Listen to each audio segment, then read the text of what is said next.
她和她本是同卵双生的亲姐妹，二人长得就连父母都分辨不出谁是谁。为此，母亲剪去了妹妹的长发。然而，因为一场意外改变了他们的一生。不公平的待遇似乎从一出生就注定了。当父亲得知妻子怀的是双胞胎时，就想好要给孩子们取什么名字。先出生的姐姐叫未来，剩下的未知留给了妹妹。上小学的时候，姐妹俩不同的性格慢慢的显现了出来。姐姐未来文静好学，妹妹未知暴躁好动。也正因如此，未来的学习成绩好于未知。姐妹俩仗着天生的优势，决定互换身份，替对方在短板上拿到想要的。于是姐姐伪装成妹妹参加考试，而妹妹则是用姐姐的身份取得体育上的好成绩。久而久之，这件事被妈妈给发现了。妈妈想都没想就剪掉了成绩差的妹妹的长发，至此结束了长达3年的身份互换风波。镜头一转，姐妹二人上了高中，姐姐考第一就像吃饭一样轻松，同时妹妹也找到了她擅长的领域，成为了一名获奖无数的田径运动员。然而在一次平常的比赛中，遥遥领先的未知突然脚下一滑，不慎摔倒。这一次未知不仅痛失第1名，同时也因为脚伤毁掉了她整个田径生涯。多年以后，姐姐未来以优异的成绩入职了首尔的国企公司，成为了一名白领。妹妹未知高中毕业后就留在了乡下，成为了妈妈眼中的啃老族。实际上她有一份不那么体面的工作，小镇学校的清洁工。然而这却成了妈妈不愿提起的污点。每当工友们提起来，她都会表示只有未来一个女儿。就连未知来看望她时，妈妈都是躲到外面才敢摘下口罩，生怕被别人认出来。母亲的态度让未知感到特别委屈。当天夜里，母亲又开始嫌弃未知混吃等死，再一次拿姐姐与她做对比，担心她老了可怎么办，到时候只能拖累未来。未知气愤地准备冲出房门，却被母亲叫住，让她端一盘煎饼给对面的女邻居，因为今天正是她丈夫的忌日。未知一进门就注意到了自己跟初恋浩珠的合照，浩珠妈拿起照片表示觉得她十分可爱，所以就放在了家里最显眼的地方。浩珠妈只是随口问了一句姐姐现在有没有男朋友，这瞬间让未知脸上的笑容凝固。她仓皇离开时，又在门口差点跟浩珠撞了个满怀。未知本以为浩珠跟姐姐一样去了大城市发展，他们之间就再无可能，却意外看到浩珠今天打的领带有些眼熟。原来不久前浩珠妈给儿子安排了一场相亲，却在选领带时犯了难，于是随口咨询了一下未知。未知一听到他就要相亲，当场选了一条奇丑无比的款式，结果没想到会被浩珠视若珍宝。未知一想到这里，脸颊瞬间通红，他正打算借故离开，怎料浩珠突然询问他最近未来过得还好吗？这句话瞬间踩中了未知的雷区。유미를 안 부르 왜 나한테 물어? 궁금하면 네가 직접 물어봐. 未知突然觉得浩珠还是跟从前一样讨厌。当初他第一天搬到对面时，未知便热情地走上前打招呼，可浩珠非但不搭理，还在转到未知所在的班级时，当众跟他划清了界限，这让未知误以为自己做错了什么。就在他胡思乱想时，笔不小心掉在了浩珠的桌边，他礼貌地让浩珠帮自己捡一下笔，他却假装没听见似的。귀 막혔냐? 未知回想到这里，口中不停抱怨着浩珠。多年过去，他见面连一句问候都不给自己，反而对姐姐更为关心。可转念一想，未知不明白自己还在期待什么。毕竟在高中时期，学校里就流传了姐姐跟浩珠在谈恋爱的事。隔天，未知来到医院照顾生病的外婆。其实自从高中时外婆突然中风进院，未知就不再上学，只为了更好的陪伴外婆。眼见外婆最近的病情有所恶化，未知偷偷拨通了姐姐的电话，本想问她什么时候有空回来看望外婆，却没想到姐姐开口就问她这次需要多少钱。뭔 소리야. 할머니 상태도 안 좋아졌다고. 너 할머니 보러 온댔다며. 这次的通话让姐妹俩的关系再次恶化。然而未知并不知道，表面上处处压她一头的姐姐，背地里已经在职场经历了长达1年的霸凌，身心的摧残让她逐渐失去了活着的动力。而回到家的未知，开始跟母亲抱怨起了姐姐的各种不是。可母亲吐槽她连份像样的工作都没有，要不是未来辛苦在外赚钱，他们现在连住的地方都没有。下午妈妈让未知给未来送些小菜，二人刚一见面，姐姐就盯着受伤的店员发出了感叹，运气真好，受伤就不用上班了。还没等未知反应过来是什么意思，他又提出了一个奇怪的想法，从一个适合的高度掉下来，既不影响别人也没有生命危险，关键是事先在下面准备好毯子，伪装成失足的话也不用上班了。未知对姐姐的想法有些疑惑，但他觉得姐姐好不容易进了国企，不仅工资高还是铁饭碗，可不能像她一样不务正业，不然妈妈非气晕不可。姐妹俩没聊两句，未来就趁未知去洗手间的间隙离开。凑巧她没带手机，妹妹去公司找人的时候才得知姐姐今天无故旷工没来上班。未知总感觉哪里怪怪的，她猛地回忆起刚刚见面时姐姐奇怪的样子和不着边际的话，瞬间反应过来该不会是想付诸行动吧，于是疯了似的往未来的公寓跑去。此时未来已经将毯子丢到了楼下，并且翻过围栏站在了窗台的边缘。就在他犹豫要不要跳下去的时候，未知终于赶了过来，最终他们还是掉了下去。未知不明白姐姐为什么做傻事，难道就那么想死吗？而未来也终于讲出了心里话，原来他入职的时候遇到了一位非常好的前辈，这人不摆架子，不霸凌同事，还总是捡别人丢的垃圾，甚至帮未来完成分内的工作。然而就是这样一个人，只因为遵守了原则，就被组长视作不懂变通，并且当着所有人的面进行了羞辱，至此在公司彻底的沦为了边缘人，工位也从中间被排挤到了角落里。当时未来因为害怕导致始终没敢伸出援手，后来听说前辈因为检举组长被开除了，从那一刻起他决定维护正义。然而向公司调查组吐露事情换来的却是和前辈一模一样的遭遇，未来顶替了前辈，成为了公司里被霸凌的边缘人，这也是他为什么恐惧上班的原因。临分别前，未知总是担心姐姐，直至坐上公交车望着她的背影，最终做出了一个惊人的决定。 관두지도 말고 버티지도 마. 대신해줄게. 옛날처럼.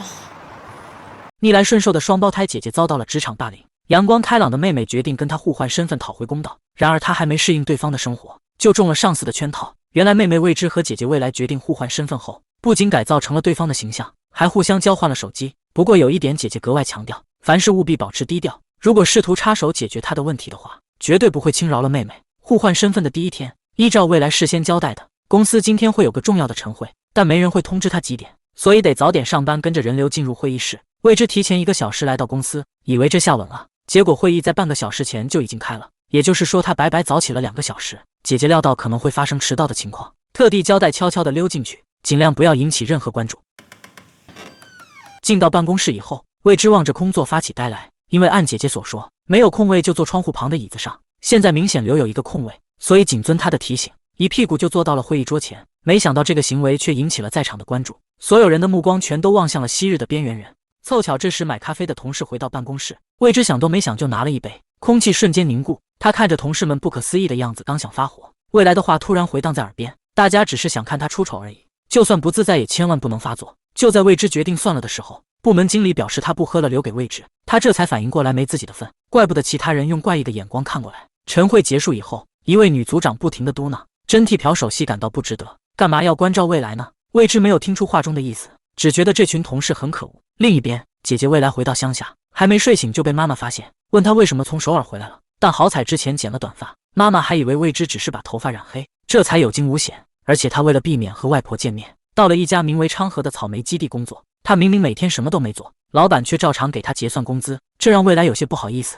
于是她趁老板不在，整理了一个废弃仓库，还随手扔掉了门口的一把废弃椅子。不料这个举动让老板大发雷霆，训斥他为什么要自作主张扔掉自己的东西，更何况他招的是合伙人而不是清洁工。未来听后不想解释，只是表示自己会买一把新椅子陪他。这个回答让老板无比失望，因为他一开始录用未来是因为看到他交了一份空白简历，他认为这种人要么是没有诚意，要么就是无所畏惧。可这世上偏偏无所畏惧的人稀少，所以他才选择赌一把，决定试用未来1周观察他到底属于哪种。没想到最后的结果让他大失所望。然而未来听后当场反驳道，不给他安排工作只是观察，这算什么很高明的手段吗？这次正好把之前在职场上受的委屈都发泄出来，然后便转身离开，留下老板一脸懵逼。画面一转，一到下班时间，未知便关掉电脑起身就往外走，那副绝不加班的气势都把组长给气坏了，只让他和平时不一样。霸凌姐姐的人越生气，未知就越开心。未知感觉从未做过这么轻松的工作，然而第2天一上班，他就觉得特别的无聊，差点坐在工位上睡着。接下去的几天里，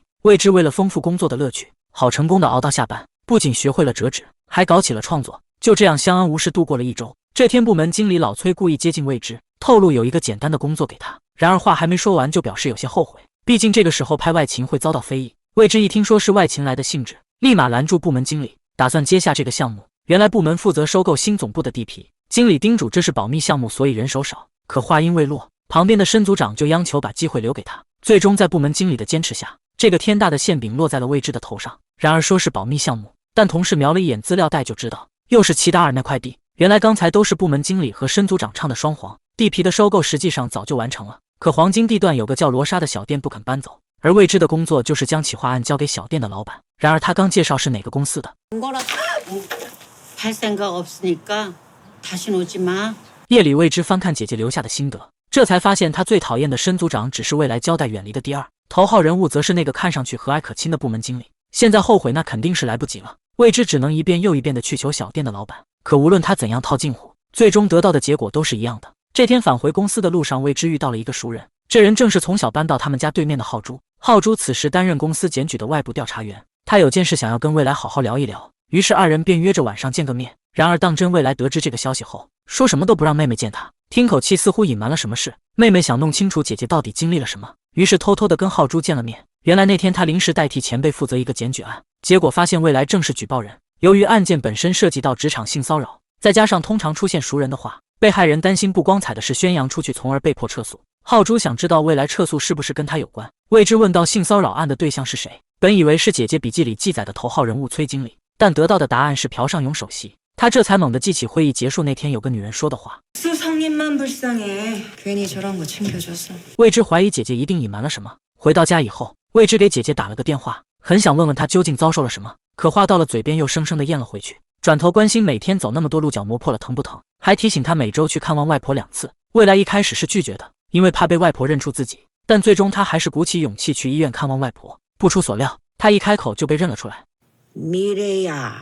他本以为外婆会责备他经不起工作压力才回来，然而外婆似乎看出了他满怀心事，不但没有责备他，反倒还夸赞他做得好，累了随时都可以回来，因为家永远都是你的避风港。第二天下午，未知又一次来到小店找到老板，他拜托对方听他讲完再撒盐。老板真的停手没向他撒盐，被吓到的未知向老板诉说心中的委屈，自己不过也是个打工牛马，做这一切都是为了完成工作讨口饭吃，没必要对他那么狠吧，毕竟自己并没有逼他签合同，只不过是想请他看一下这些资料。镜头一转，未知和浩珠坐在汉江边，突然小店老板打来电话，让他明天过去一趟。未知以为自己成功了，特别高兴，又蹦又跳，手舞足蹈的。然而如此反常的行为让浩珠察觉到不对劲。未知愣了一下，随即反问浩珠凭什么这么说。浩珠解释道，他的言谈举止实在太像未知了，但未知就是死不承认。本以为这样就能化解危机，但怀疑的种子已经在浩珠的心里埋下。未知的心情随即跌落谷底，每次面对浩珠，他的内心都复杂万分。学生时代他曾喜欢浩珠，对方似乎也没有拒绝的意思，两人常常一起上学，感情渐渐升温。未知一度以为自己和浩珠最终能走到一起，直到某天他从同学口中得知浩珠正在和未来交往。起初他不信，以为只是谣言。在比赛前夕，他还对浩珠说，如果明天他赢了比赛，会告诉浩珠一件事。然而比赛当天，未知在赛场上无意间看到未来伏在浩珠的胸前，那一瞬间他心神涣散，失误跌倒摔断了腿。赛后浩珠想解释，但未知拒绝听。而就在此时，庆九突然出现并向他表白，未知当着浩珠的面答应与庆九交往。根据餐馆老板的安排，未知如约出现在对方面前，本以为能好好谈谈土地出售的事，却没想到那位餐馆老板只是再次强调不会卖地。未知回去后被上司劈头盖脸的责骂，对方还说了一句莫名其妙的话，让未知心生疑虑。蛊惑人心这句话是针对未来的，看来未来身上发生了不少事情。另一边，未来正在计划去农场干活，他的农场改造计划已经获得农场老板的认可。原来之前他不仅把自己扔掉的那张破椅子捡了回来，还向农场老板提交了一份增产计划书。可此时母亲玉姬却要他留下来照顾外婆。实际上与外婆感情深厚的是未知，未来无法做到放下工作陪伴外婆，所以他不顾母亲的反对，让他请假照顾外婆，自己则去农场。母亲发现未来的反应越来越奇怪，心中不禁开始怀疑他到底是谁。未来刚走出家门，就碰到了未知的前男友庆九。庆九按照未知的嘱咐办了一件事，竟当街停好车开始脱衣服。好在只是虚惊一场，前男友为了纪念死去的仓鼠，特意在未知的安慰下去闻了这个。未来被吓得惊魂未定，不料在下车后，庆九还不依不饶地说晚上要送他回家。未来坚持自己回去，但庆九却以为他在矜持。关键时刻，农场老板以合伙人身份现身，表示他会护送未来安全回家，不劳他费心。到了晚上，农场老板开车载未来回家，但他驾驶技术极差，车子频频熄火甚至倒退。原来农场老板才刚拿到驾照，最终未来不得不亲自上驾驶座，成了被送回家的司机。镜头一转，未知躲在不远处，决定从头了解那个餐馆老板。他惊讶地发现餐馆老板今天竟然提早下班，便好奇地跟了上去，一路尾随到一间诗歌朗诵教室前，他下意识走了进去，没想到被诗句打动，听得入神，结果被餐馆老板当场发现。另一边，浩珠因为几日前拒绝上司的请求，沦为公司边缘人物，本应参加的会议竟然无人通知，他硬着头皮进了会议室，却被告知不需要他参加。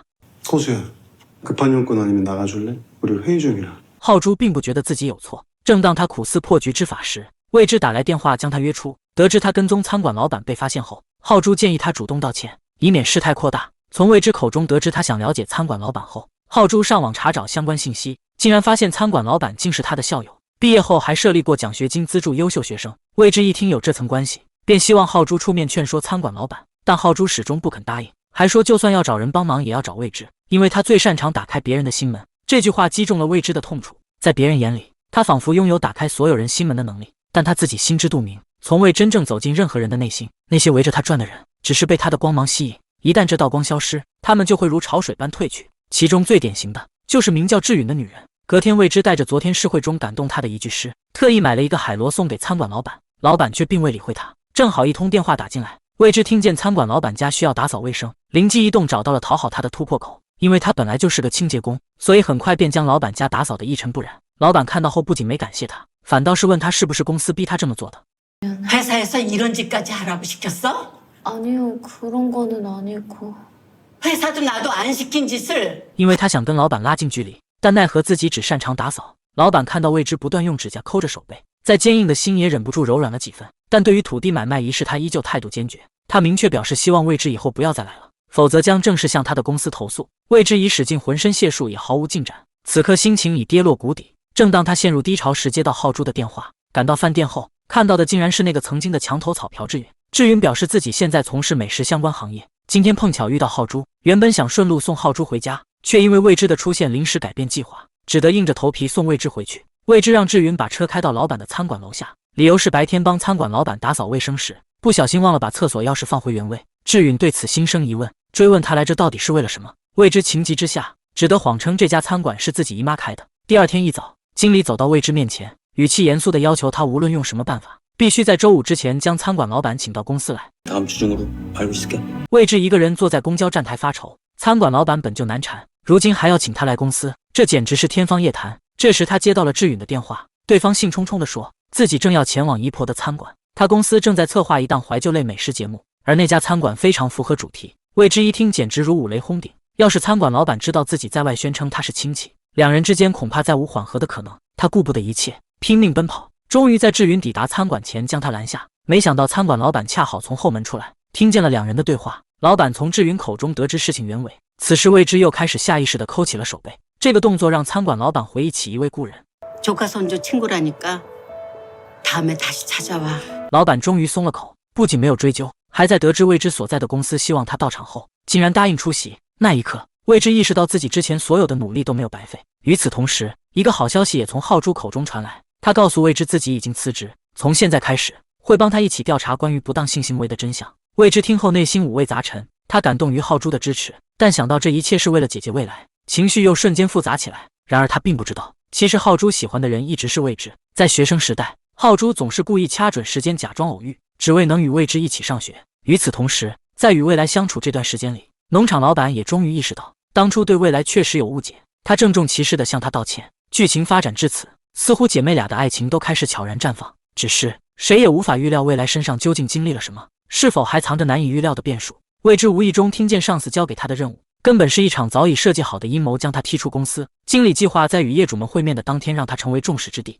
而这些业主向来不守时，还会临时玩失踪，一旦搞砸了，那他就是不想辞职也不行了。他急急忙忙来到餐厅老板这里，当看到紧闭的大门，顿时紧张起来。难道真像是经理说的那样玩失踪耍他了？本以为这下真的要失业了，却没想到老板突然出现，吓了他一跳。原来是冰箱漏水需要维修，所以才关门歇业几天。老板让他把餐厅的剩饭带走，顺道给浩珠也送一份。最近的浩珠因为辞职后没公司要他而心情低落，魏之就建议他可以多做一些娱乐活动，让自己的大脑放空。但浩珠闲余时间除了睡觉、做家务和思考，并没有什么喜欢的娱乐活动供他消遣。担心浩珠会逐渐抑郁的魏之决定带他来到了批发市场，采购了毛线绳教他钩织，因为这是最令人专注并且可以清除杂念的活了。回想过去只会让自己后悔，而思考不可预见的未来又会增添焦虑。只有一针一针的钩织，坚持下去就会等到转机的那天。看着魏之头头是道的说着这些人生哲理，浩珠也不禁发出了疑问： 어떻게 그렇게 잘 알아? 백수인 적도 없으면서?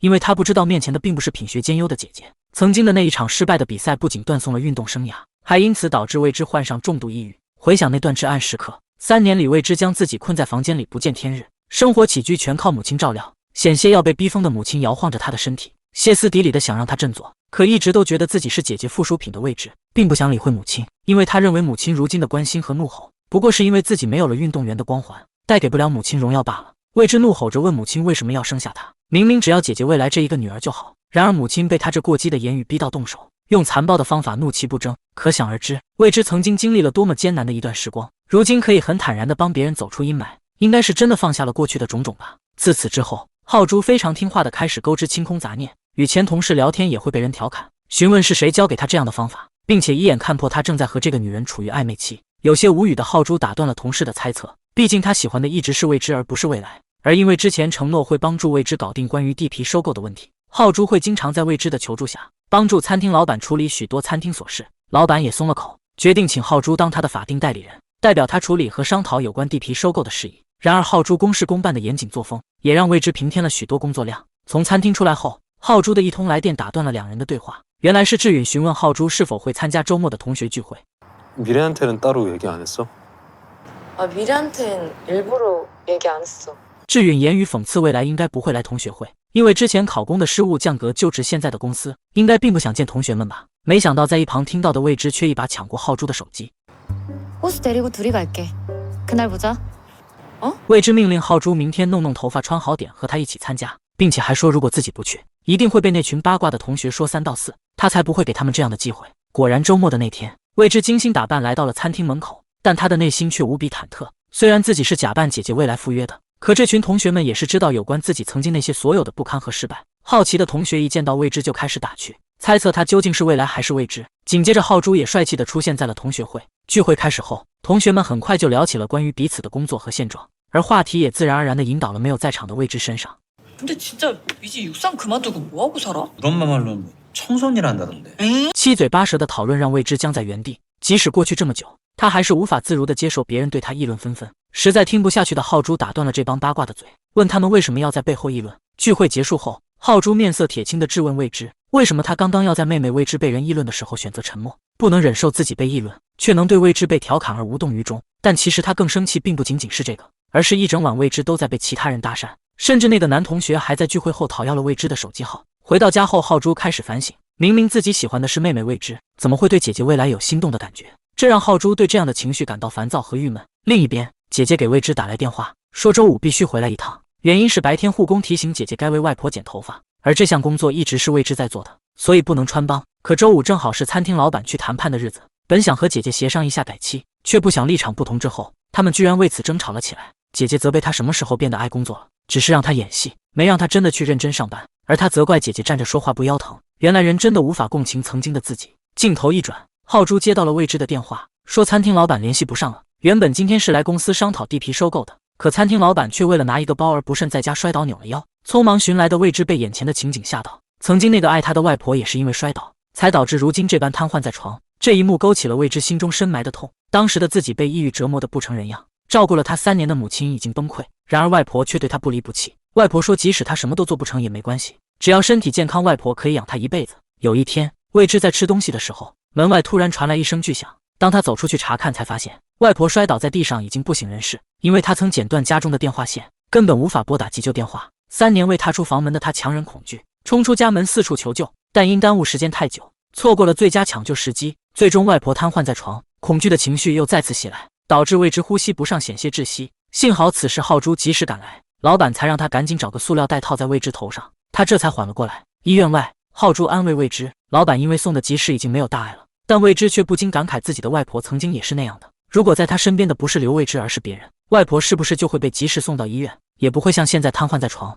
항상 그러잖아. 자기 혼자 불행한 걸로 모자라가지고 다른 사람들까지 다 끌어들이고. 未知非常的自责。浩珠听后反而说起了父亲去世的原因，如果按未知的说法，那他父亲的死也该怪他，因为当年他执意让父亲带他出去玩，结果途中出了车祸。未知劝说这不是他的问题，而是那个酒驾司机，但浩珠也反过来说，那为什么要对未知如此苛刻？未知困惑不解地问浩珠为什么要这样维护未知，然而浩珠接下来的话却让他大为震惊。 알잖아. 미진의 첫사랑인 거.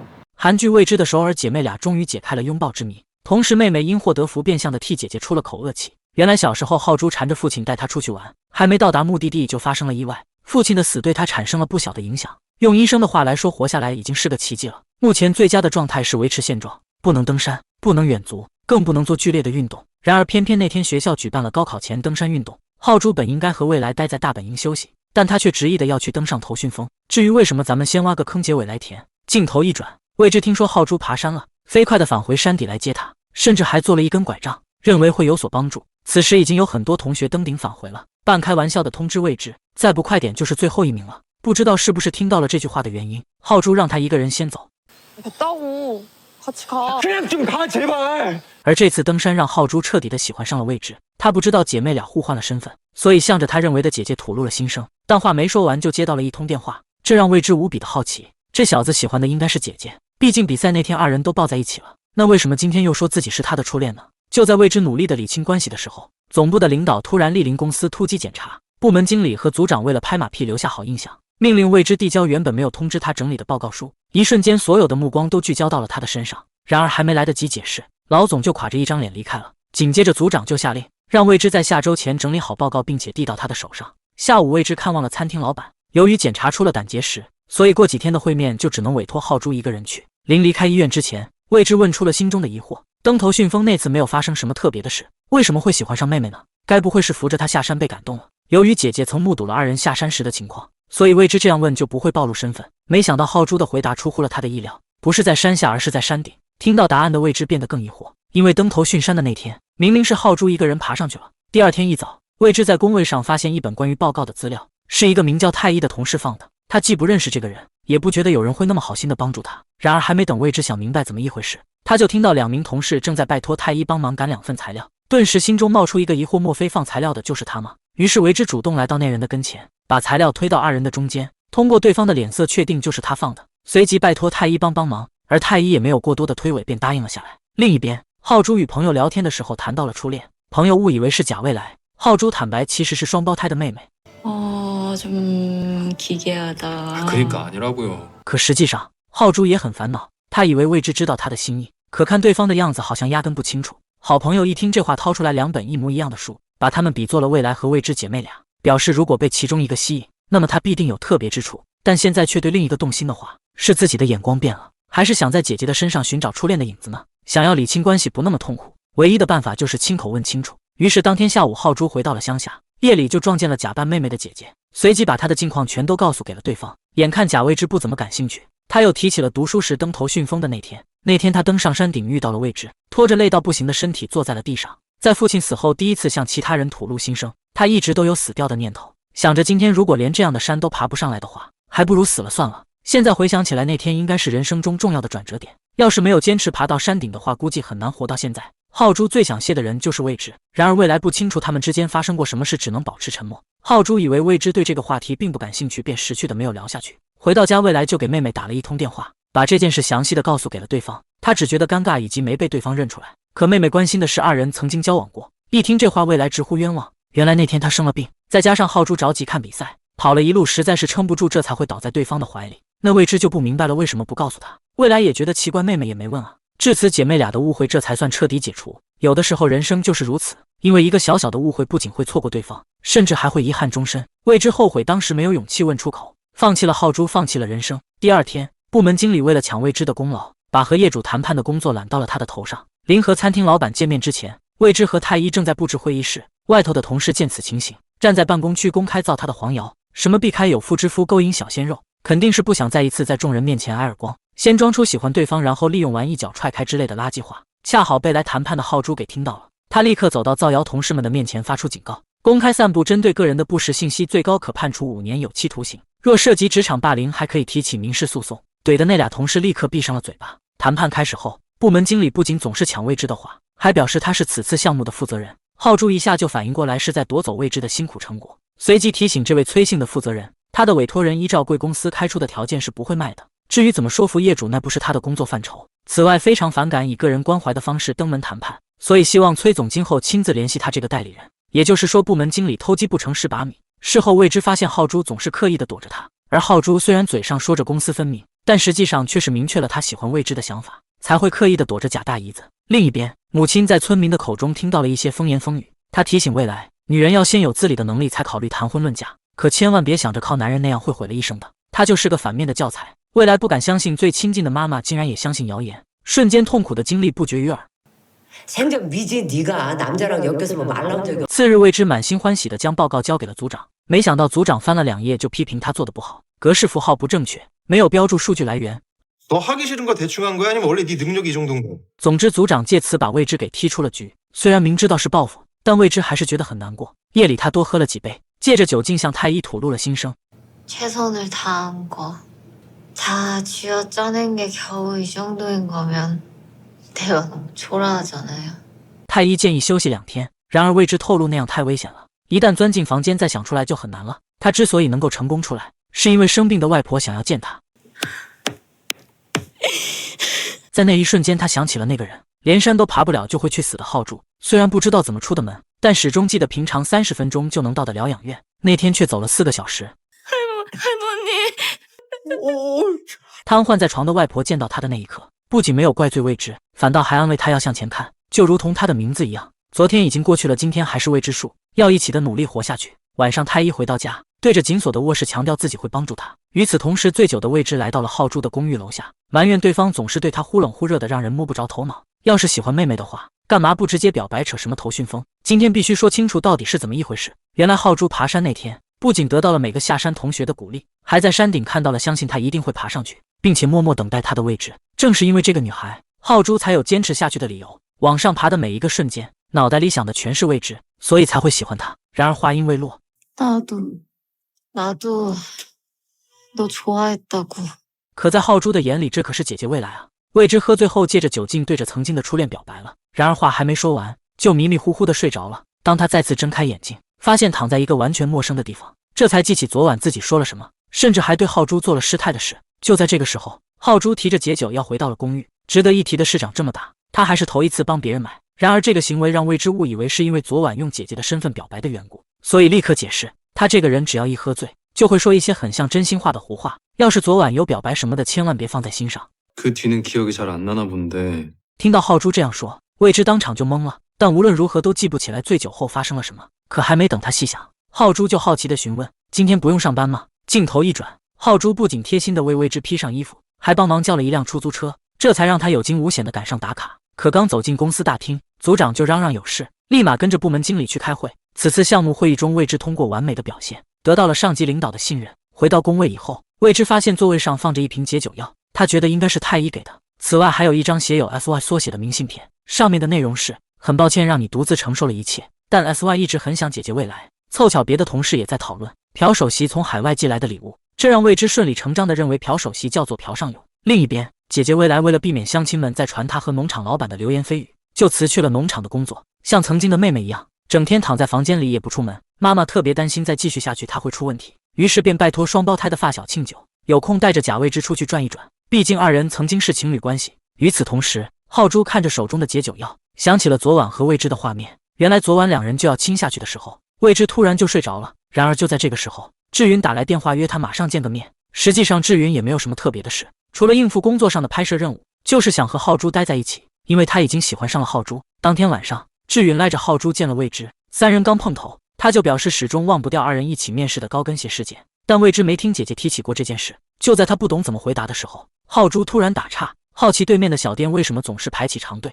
成功的帮未知解了围，紧接着打发走了志云。夜里未来给未知打了一通电话，他认为自己躲到哪里都一样，反倒是把焦头烂额的问题全都抛给了妹妹，所以决定下周换回身份，然后向公司递交辞职信。但未知想完成餐厅老板的项目，但又怕影响姐姐的情绪，硬着头皮答应了下来。第二天，公司请了浩珠的前上司，希望大律师能够尽快摆平餐厅老板。没想到大律师却提出先见一下项目负责人未知。他之所以会要求见未知，因为浩珠还在律所任职的时候，曾透露过侵害案的举报人是他同学，所以这人才会要求先见未知的。刚坐下，大律师就提出个诱人的条件，询问未知愿不愿全权接手项目，同时将一份绝密文件推到了未知的面前。单纯的未知打开一看，发现有一项重要的条款公司压根没跟餐厅老板提过，那就是新总部的地皮上要建轻轨，并且他经营的小店是拆迁范围内最重要的地块。就在这个时候，大律师提醒，这个信息不能透露给任何人，之所以会给未知看，是把他当成了负责人。此外，严肃地重申，无论如何都不能告诉家人和团队，当然其中也包括老同学。很明显，老同学所指的就是浩珠。然而下午在接餐厅老板出院的时候，未知为了避免被对方发现，把文件随手一塞，随后便和浩珠去了他的家里。结果晚上材料就找不到了。就在这时，之前跟他搭讪的老同学打来电话，约他一起参加同学的婚礼，顺嘴提到浩珠会跟志允一同前往，话里话外都透露二人在一起的意思，瞬间就让未知有了危机感。另一边，浩珠在打扫家里的时候，捡到了未知遗落的手表。原来那晚他把未知安顿到床上后，就想着静悄悄地到客厅去，没想到对方一把拉住他的手，怎么都不肯松开。为了不吵醒未知，浩珠只能守在旁边。想到这，他给对方打去了电话，表示有个东西落在公寓了。未知想都没想就问是轻轨文件吗？镜头一转，二人见了面，浩珠叮嘱千万不能再跟任何人提轻轨了，不然会惹大麻烦的。今天他就当没听到，今后千万不能再透露半个字。第二天一大早，餐厅老板把魏之叫到了小店，将那份绝密的文件还给了他。意外的是，老人家虽然看了内容，但却什么反应都没有。这不禁让魏之有了个不着边际的猜想：难道大名鼎鼎的金罗莎诗人不认识字？他离开小店的时候恰好遇上了浩珠，于是便把心中的猜想告诉给了对方。没想到的是，浩珠早就知道，他认为金阿姨得了一种阅读障碍，只认识一些简单的字或词，也许这也是他找代理人的原因吧。此外，浩珠认为餐厅老板故意隐瞒一定是有不能说的原因，二人装作不知道就好，没必要深究。有些时候保持沉默才是明智之举。于是这件事便不了了之。次日黄昏时分，庆九要带姐姐去个地方，具体干什么始终没有明说。结果一路开到了首尔市区，最终在未来不断的追问下，这小子才坦白要去参加同学的婚礼。此外，他今天都安排好了，晚上不回村里，二人一起住酒店。那未来自然是不愿意的，立马叫停了车子，紧接着批评庆九太过分，别仗着是前男友的身份就做越界的事。没想到庆九听到这句话，第一个意识到眼前的这个人不是妹妹魏之。与此同时的婚礼上，那个老同学不停的左顾右盼，魏之好奇他这是在干什么，这小子也没瞒着，表示等下庆九和魏之要来，马上就有好戏要看了。一听这话，浩珠的火气突然就被点燃了，丢下筷子，声色俱厉的训斥男同学，都这把年纪了，还觉得那种把戏好玩吗？ 나이 먹으니까 더 재밌는데? 浩珠站起身，薅着对方的衣领就要揍男同学，毫不知情的魏之拦在二人的中间。他见此情形，一个人默默地离开了婚宴。事后男同学对着魏之吐露的事情，以下均为我的个人推测。庆九应该是性少数群体，他认为没有人知道，对男同学表白不成后，为了掩盖秘密，便谎称在练习对魏之表白。好巧不巧，这件事被浩珠给听到了。知情的浩珠找到庆九，提醒他无论是真心喜欢还是其他原因，如果是为了魏之好，那就不要表白。实际上男同学早就知道庆九的秘密，所以在魏之摔倒并且看到姐姐钻进喜欢人怀里的敏感时期，不停地撺掇庆九向对方表白，并且用手机录了下来，以满足内心的恶趣味。后来浩珠一把夺过男同学的手机，摔了个稀巴烂，为此二人还打了一架。浩珠用他自己的方式守住了庆九和魏之的秘密与尊严。交往的过程中，庆九就跟魏之坦白了一切，这也是他为什么能识破未来的原因。与此同时，魏之得知真相后，更加讨厌男同学了，也不等这人巴巴完，在众人面前大声数落他，说他幼稚。然后魏之火速离开婚宴，途中还因太着急崴到了脚，随即拨通了浩珠的电话。另一边，志允一把拉住想要回头的浩珠，为了能跟喜欢的人在一起，爆出个他认为惊人的大瓜。걔 미래 아니야. 유미지. 让他没想到的是，浩珠早就知道现在的未来就是魏之。浩珠挣脱志允的手，象征着他拒绝了对方，随即头也不回地向着魏之的方向走去。原来魏之喝多的那天夜里，尽管浩珠的肩膀都酸了，也没有放开他的手。好巧不巧，魏之说起了梦话，坦白姐妹俩互换身份的事实。至此，浩珠才确定喜欢的人一直就在身边。유미지. 也正是知道对方的身份，所以浩珠才会在志允逼问魏之的时候打岔，担心他一不小心会暴露身份。毕竟魏之不说，一定有他的原因，保持沉默才是明智之举。很快二人见了面，浩珠见魏之一瘸一拐的，不仅挑明知道了他的身份，还把他背在了背上。至此，错过了10多年的情侣终于走到了一起。另一边，老家那边下起了瓢泼大雨，农场老板对着被摧毁的农场声泪俱下。就在此时，未来突然出现帮忙。事后老板问未来为什么这么讨厌关于他们的流言蜚语，未来说并没有讨厌，但也没有喜欢的理由。然而话音未落， 난 좋던데. 우리 둘 손.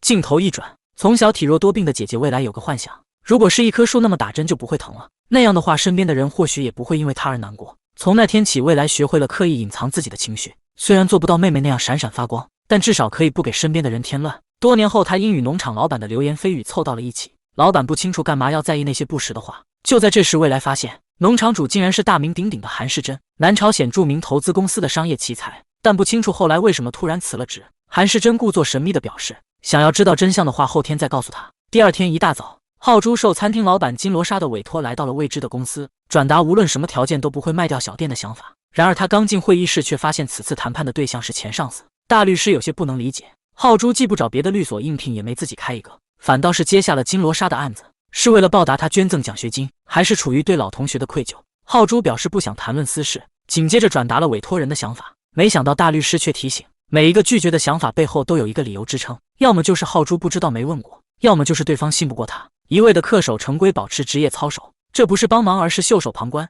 来到这，如果只是为了转达委托人意愿的话，无论是对金罗莎还是未来都起不到半点帮助。此外，浩珠不清楚未来在公司的处境，大律师透露他很想帮助对方，可如今他却成了那个坏事的人，得赶紧抓住机会，果断越界，帮助那些看中的人才行啊！反正到了最后，店一定会卖。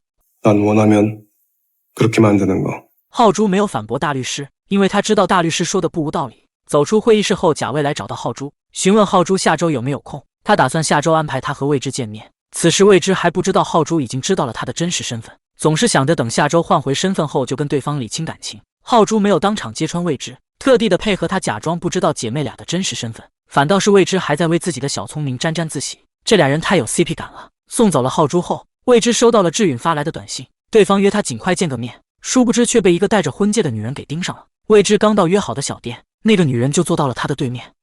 그 정도는 뻔뻔해야지 고개 쳐들고 회사 다니지? 眼前的这个女人正是朴首席的妻子。妻子指责未知不知廉耻，应该趁着丈夫没回公司之前赶紧离开，是觉得脸还没丢尽吗？就在这时，志允来到小店，提醒妻子找错人了，坐在这的不是未来而是未知。此外，骂错了人是不是该道歉呢？随即一边唠叨晦气，一边拉着未知离开了小店。志允不清楚未知干嘛坐在那挨骂，非要冒充未来到如此地步吗？而未知只想知道姐姐到底发生了什么事。志允这才吐露了实情，原来不仅公司的所有人都传未来跟朴首席有私情，甚至还发到了内部的贴吧里。妻子受不了，便跑到公司对着未来大闹了一场，总之影响非常大。与此同时，浩珠回到乡下找到了姐姐，强调知道了她身份的同时，希望二人能够好好谈谈。另一边，未来妈到了工作的地方，通知浩珠妈她的儿子去了自己的家里。旁边的同事打趣道，该不会俩孩子谈恋爱了？对于这句玩笑话，两位母亲的态度截然相反。浩珠妈觉得纯瞎扯，她的儿子和未来一点都不熟，可话到了未来妈的耳朵里，就变成了女儿配不上人家，随即还嘴不需要一个需要别人照顾的女婿。要知道浩珠车祸后耳朵不太好，所以浩珠妈特别生气，二人便在楼道打了起来。毫不知情的浩珠正在与未来聊天，他想知道姐姐突然撤销对朴首席的检举是不是和他有关。然而就在这个时候，医院突然打来电话。另外一边，未知看着 SY 寄来的明信片，心里很不是滋味。他的自作主张把姐姐变成了一个疯子，现如今回想起对方躺在医院里有话说不出的样子，以及初见浩珠时对方递上来的检举文件，未知更加想要弄清姐姐到底经历了什么。然而就在他想打开论坛的瞬间，耳边却又响起了未来的叮嘱，不要干涉对方的生活，于是便将手机放在了一旁。好巧不巧，未来打来了一通电话，由于两位母亲同时跌下楼梯，虽然受的伤不严重，但医生建议在留院观察1到2天比较好。给母亲办理完入院手续后，未知刚好赶到，浩珠看到他的身影，立即叮嘱姐姐千万不能告诉他自己知道互换身份的事。虽然不知道为什么，但姐姐还是照做了。这个时候的情况就有些复杂了，未知不知道浩珠知道他和姐姐互换了身份，所以在对方的面前依旧装作是姐姐的样子。而浩珠为了隐瞒他知道未知和姐姐互换身份的秘密，不得不配合他装作不知道。就在这个时候，韩世珍听闻阿姨住院，也来到了医院门口。原本尴尬的3个人都打算走了，他非要张罗请大家吃饭，于是尴尬的气氛雪上加霜。然而饭吃到一半，未来就把未知叫了出去，一方面坚决表示结束互换身份的闹剧，另一方面提醒妹妹，其实浩珠早就知道二人的身份了。未知听后仔细一想，他前几日还沾沾自喜的小聪明，简直丢人丢大发了，可又不能向浩珠坦白，于是只能硬着头皮假装不知道对方已经知道了。与此同时，未来跟着韩世珍回到了农场，算是他这些天被照顾的感谢。此外，叮嘱对方别打妹妹的主意。高中时，韩世珍突然想考公务员，但有一天爷爷找到培训中心问他想要干什么，韩世珍想都没想就嚷嚷他想为家里做些什么，没想到爷爷却一反常态，强调孙子口中说的都是借口而已。所有人都默认选中一个目标后就一定能行，仿佛是理所应当的。可在一次又一次落榜后，才意识到并不是那块料。然而为之付出的努力全都不值一提后，却既担心辜负了家人的期望，也害怕让自己失望，直至面对未知的一切，从而变得无比焦虑，就像人们刮彩票一样，即使知道机会渺茫，还是会去刮。韩世珍的经历与未来的一模一样，这让未来重新审视了自己。第二天一大早，未知和浩珠一起看望了母亲们，而未来为了避免尴尬去了村委帮忙。中午的时候，韩世珍对他讲出了心里话，其实这小子早就识破了未来的真实身份。他把姐姐请到了农场，讲述了关于自己的故事。那天他正在谈一个事关公司生死的大项目，可爷爷的电话一直打过来，权衡的利弊后他没有接。老人家就是在那个时候去世了，死亡原因是在农场里中暑导致的热射病。没想到事关生死的是那通电话，爷爷的离世让韩世珍所有的信念瞬间崩塌，所以就辞去了待遇丰厚的工作。 어디가 망가진 건지 모르니까 또 무너져 내릴까 봐. 소문보단 좀 심심하죠? 或许是韩世珍的经历给了未来勇气，他对自己的人生有了另一种想法。另一边，许久没回村的未知见了外婆，不小心把妈妈住院的消息说漏了嘴。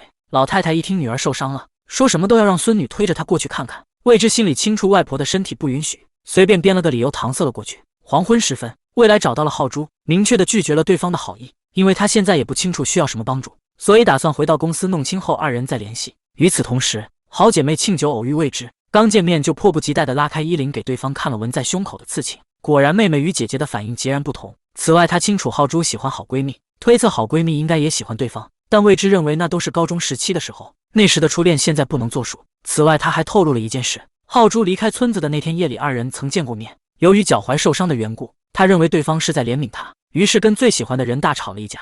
庆九可不想听那些陈年旧事，她只关心好姐妹现在喜不喜欢，喜欢的话就勇敢地说出口。可如今未知连跟浩珠对话的勇气都没有，这件事被庆九记在了心里。夜里，两位妈妈又吵了起来。未来妈强调浩珠妈曲解了她的意思，都是当母亲的人，怎么会拿别人家的小孩身体说事呢？更何况她的女儿脚踝还坏了。至此，两位母亲的误会完全化解了。另一边，庆九趁给浩珠家送水的间隙，询问这小子是不是在一直吊着位置。好姐妹没有正经工作，学历也不高，是不是觉得配不上他？不然为什么不早点告诉人家喜欢对方很久了？浩珠解释她早就想表白了，但总是找不到合适的时机。 완벽한 타이밍 같은 거는 없어. 세상에 완벽한 게 어딨냐? 与此同时，未来放弃了换回身份辞职的想法。其实这些日子他一直在思考，普通人能入职国企已经算是幸运了，一旦离开了就必须重新开始，所以才一直没有辞职。 여기 말고도 어디든 갈 수는 있겠지만 여기보다 더 좋은 데는 갈 수 없을 것 같아서。 另一边，疗养院里，外婆在护工的帮助下给宝贝女儿打去了电话，然而关心的话还没说完，未来妈回了句她没事就给挂断了。外婆特别难为情地将话筒还给护工，一边向人家表达麻烦的歉意，一边不舍得看了看座机。与此同时，浩珠约了未知见面，他回忆起离开的那天夜里，二人也像今天这样，不过当时因为没有勇气，有句话一直没能说出口，因为当时他看见未知受伤后痛苦的样子，毕竟自己没有治愈别人的能力，害怕自己会把未知伤得更深。如今浩珠勇敢地攥住了未知的手，终于向喜欢了10多年的初恋表白。 좋아해.